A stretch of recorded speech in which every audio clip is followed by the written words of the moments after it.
तारा राणी असतील यांनी ती सुरूच ठेवली आणि त्याच मांदी आळीमध्ये अतिशय वीर असलेले श्रीमंत पेशवे थोरले बाजीराव यांचा जो इतिहास आहे तो छत्रपतींच्या स्वराज्याला आणि साम्राज्याला विस्तारित करण्याचा इतिहास आपल्याला पाहायला मिळतो।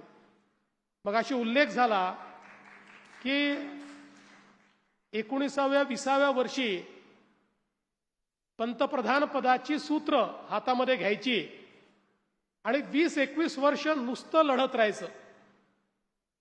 41 लढाया, एकाही लढाईमध्ये पराजय नाही आणि मोगल असो, निजाम असो, पोर्चुगीज असो, सर्व प्रकारच्या शत्रूला नामोहरम करण्याचं काम हे थोरल्या बाजीरावांनी केलं। पश्चिमेमध्ये तर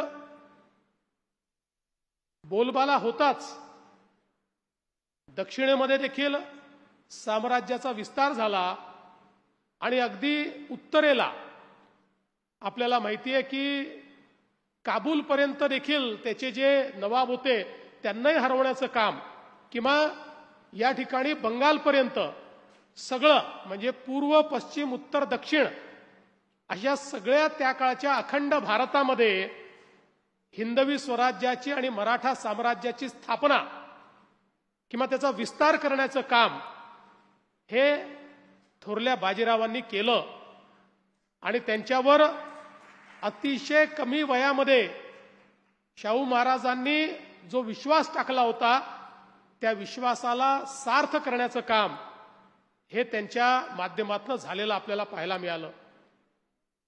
त्यांच्या लढाईच्या संदर्भात, त्यांच्या रणनीतीच्या संदर्भात अनेक गोष्टी आपल्याला वाचायला मिळतात।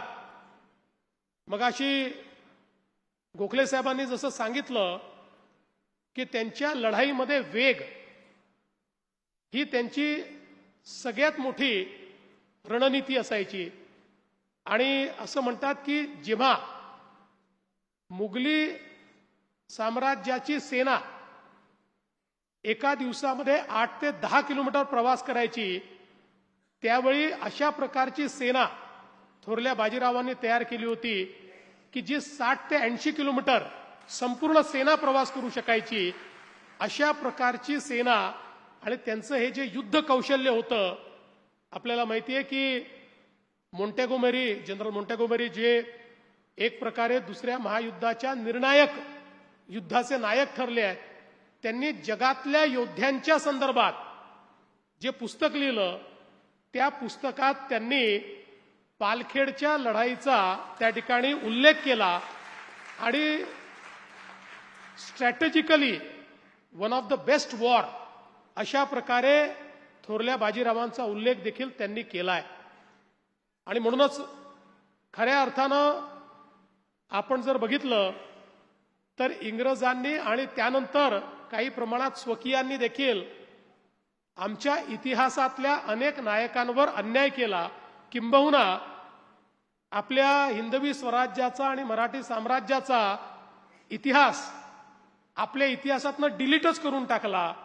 आपल्याला असं वाटलं की मुघलांनंतर थेट इंग्रजच आले आणि त्यांनीच आपल्यावर राज्य केलं आणि त्यामुळे आपले अनेक जे महानायक होते यांचा विसर आपल्याला पडला।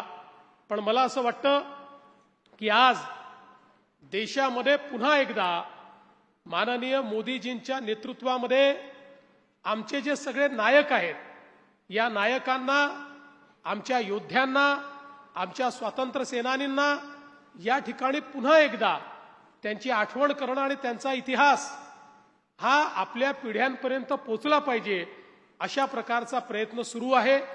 आणि मला अतिशय आनंद आहे की अशाच प्रकारे छत्रपती शिवरायांचे एक सेनानी म्हणून त्याच साम्राज्याचा वारसा पुढे नेण्याचा प्रयत्न करणारे थोरले बाजीराव यांचा अतिशय सुंदर अशा प्रकारचा पुतळा हा एनडीए मध्ये या ठिकाणी लागला।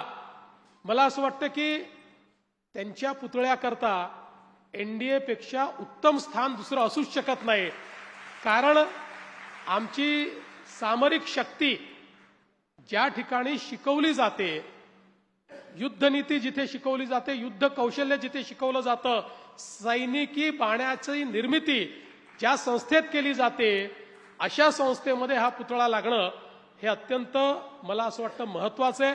आणि म्हणून या समितीचं मी अतिशय मनापासून अभिनंदन करतो.